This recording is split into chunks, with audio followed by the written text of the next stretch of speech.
Air duct. So ano nga ba yung air duct, mga sirs? Marahil yung iba sa inyo ngayon lang narinig yan. Ang air duct ay isang mechanism or isang tool, isang parts ng motorsiklo pinag-aralan, ginawa at ginagamit sa malalaking racing upang mapalamig ang isang braking system or mismong caliper natin. Ito ay nagcha-channel ng hangin upang rektang mapalamig ang brake pad. Bakit kailangan mapalamig ang brake pad sa mga racing? Dahil sa racing, constant ang braking, kailangan nila ng saktong brake. Dahil every tenths of a second, nagmamatter sa racing. Kaya kailangan accurate yung braking nila. And isa tong air duct na engineer o nagawa upang hindi mag-fade ang braking system or yung mismong brake ng isang motorsiklo or isang race bike. So, nagcha-channel siya ng hangin papunta dun sa mismong caliper o sa brake pad upang hindi masyadong uminit or malesen yung init ng brake pad. So ngayon, na-adapt na rin siya sa mga maliliit na bikes. Mostly nagiging accessory siya. And for today's video, meron tayong ikakabit na bagong air duct doon sa ating underbone sa Raider 150 Fi. And ito yung gawa ni RCB na air duct, Core Flow yung kanyang pinaka-brand or pinaka-pangalan, pinaka-name. So RCB air duct, Core Flow. Yan. So, ang thoughts ko dito, mga sirs, bago natin ikabit, siyempre tatanungin natin o tatanungin nyo na may sa everyday bike, sa normal na bike, small bike, may tulong ba talaga to sa atin? Masabi ko dito 50-50, more on accessory siya or more on concept, aesthetics, hindi naman lang aesthetics siya. Dito sa atin sa urban area, sa matraffic na lugar, hindi magiging optimal yung gamit niya, hindi maximize kasi wala namang hangin talaga na malakas or wala bumabanggang hangin sa mga traffic area na papasok dito sa air duct na to para makahigop yung ating caliper ng hangin. So hindi maximize yung gamit niya.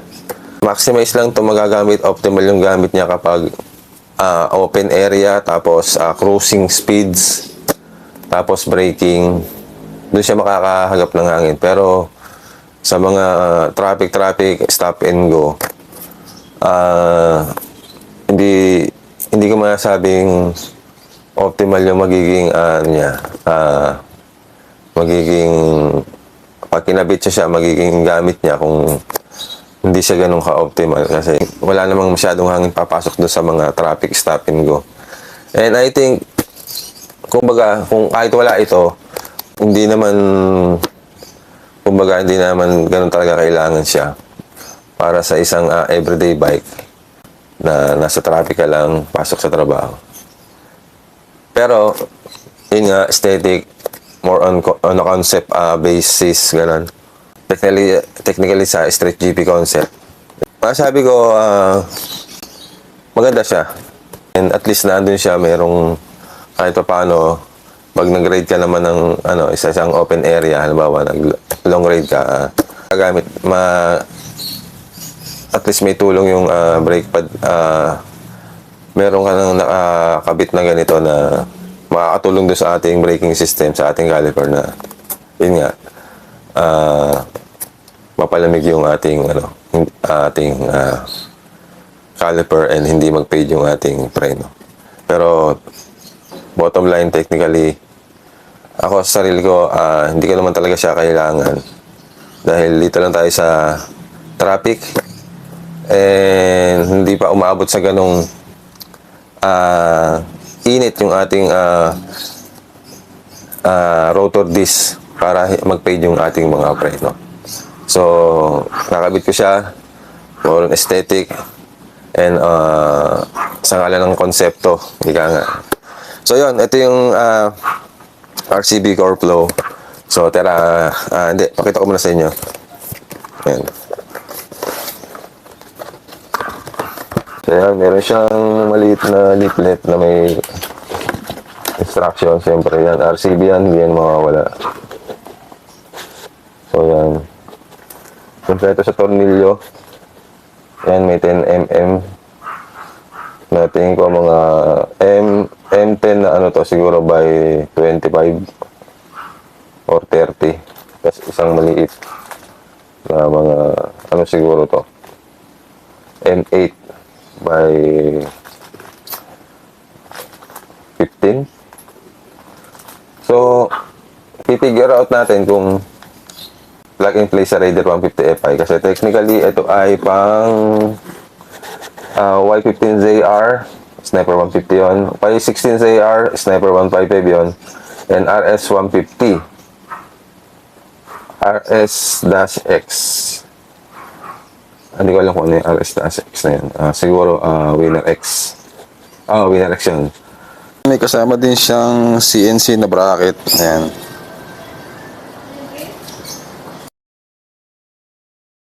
Yun. Ito na yung air duct. RCB air duct core flow. Ayan. Dito sponsored mula tayo sa level na ganon.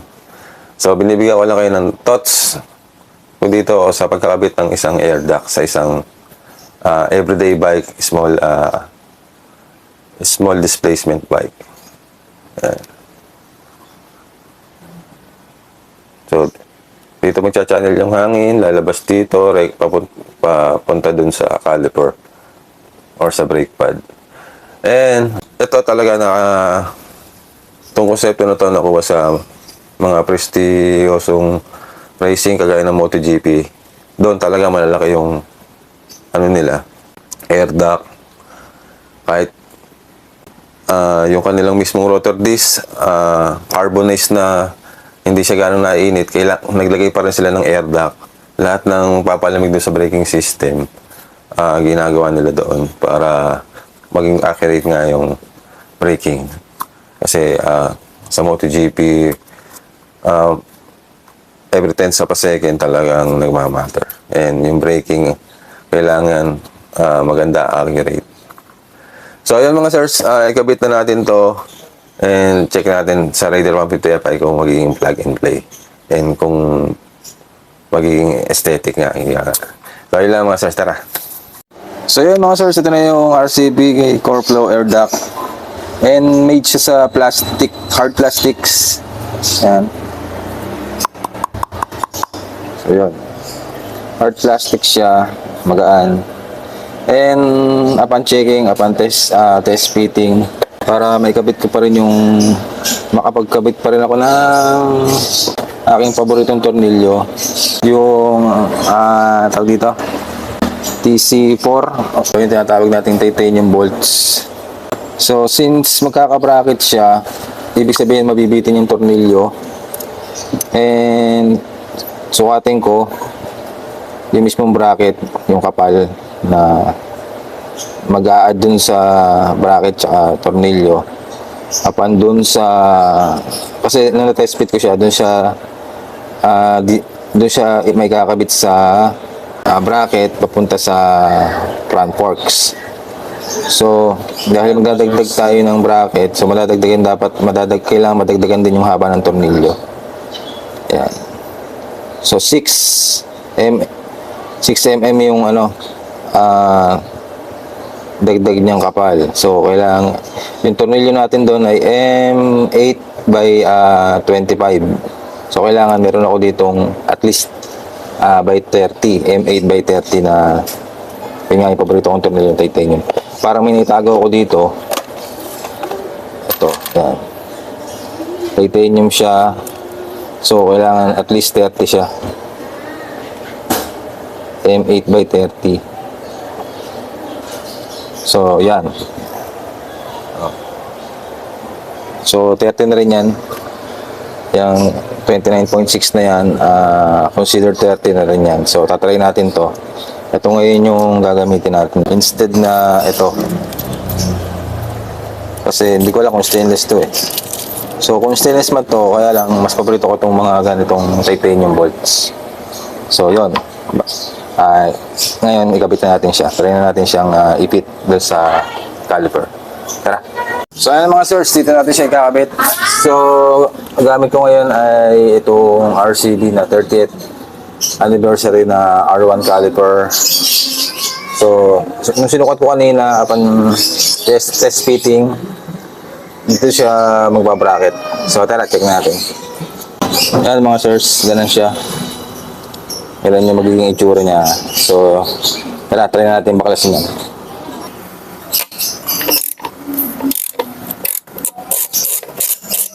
So yan, bali ito, ano to, M8 na 25mm ang haba. So yun nga, gaya na sabi ko, M8 by 30 na yung dapat natin gamitin. So nakakawa naman tayo, meron tayong 30mm na haba na ganito. So, tara.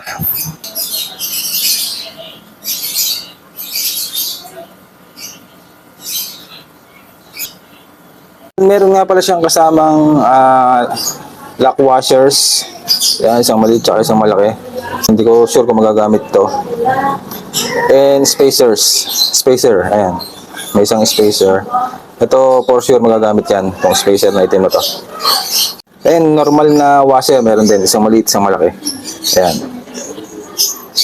Baka magamit to. So tara. So dito nakikita ko dahil since M8 lang yung tornilyo. So M8, masyadong malaki yung butas nito. Maganda sana kung may isa pang spacers. Hindi naman natin pwedeng hindi lagyan to. Kasi plastic lang to, baka mabiyak. To, plastic lang to eh, baka mabiyak to pag hindi natin nilagyan ng spacer. So dapat sana dalawa. Mas maganda sana kung may spacer din dito. Sayang, pero okay. Ubra naman yan. So yun, try natin ilagay yung maliit na washer na pang M8 dito. Ayan. Try natin. Kailangan hindi mabitin yung ano yung ano dito, hindi mabitin. Tornilyo. Pero tingin ko pasok pa naman. So, higpitan lang natin ito ng konti. So yan, tapos test fit na natin to. Saka lang baligtad.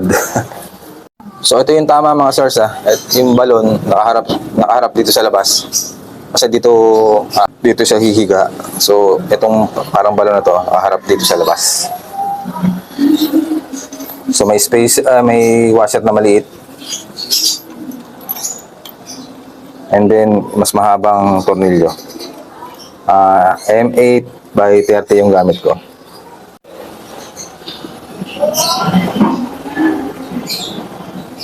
So ayan mga sirs, tapos spacer, huwag niyo kakalimutan dito sa plastic nating air duct. Yan, kailangan niya yan. Tapos yun, ito yung kasamang tornilyo para dito. So dahil nga paborito natin yung mga titanium, may nakuha din na naman akong pasukat niya. Ayan. Titanium, tapos tingnan natin kung anong sukat para lang alam natin pag binili. Ayan, 20 M8 by 20. Ayan, magkasukat siya. Ito yung kasama sa RCB. Ito yung tornilyo kong titanium bolts. So tara, ipit na natin.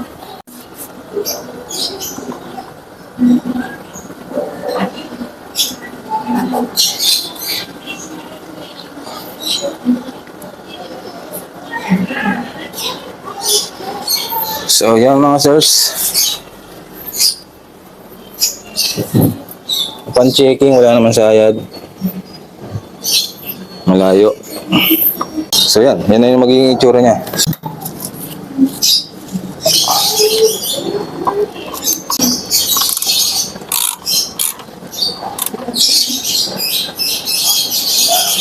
More or less, yan na yun.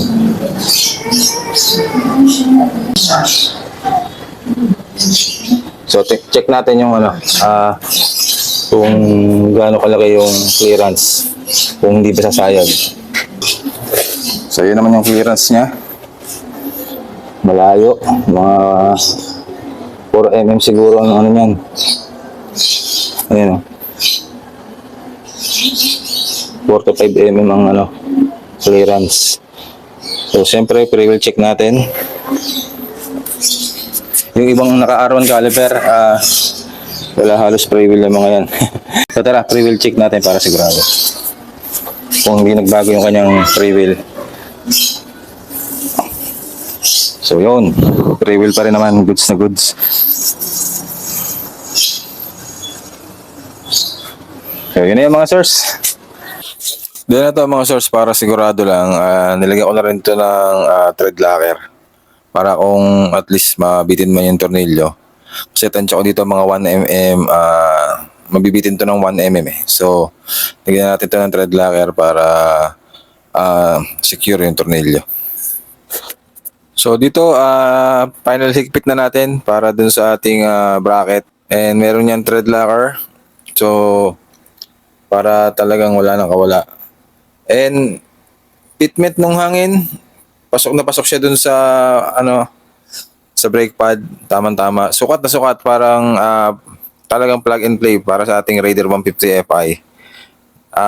Hindi na lang talaga nakalista dun sa leaflet, pero parang pang Raider 150 Fi na rin siya.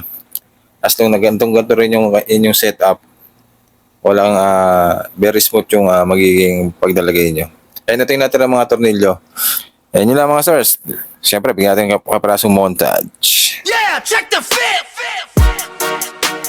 Raider 150 Fi. Engine roaring. Hyper underbone. 150. So, kung nakikurious kayo kung gaano yung haba ng tornilyo sa likod, kung saan umabot. So, ito, tingnan nyo.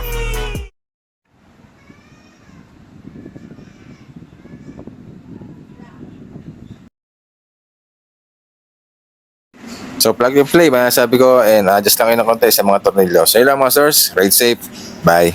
Thank you.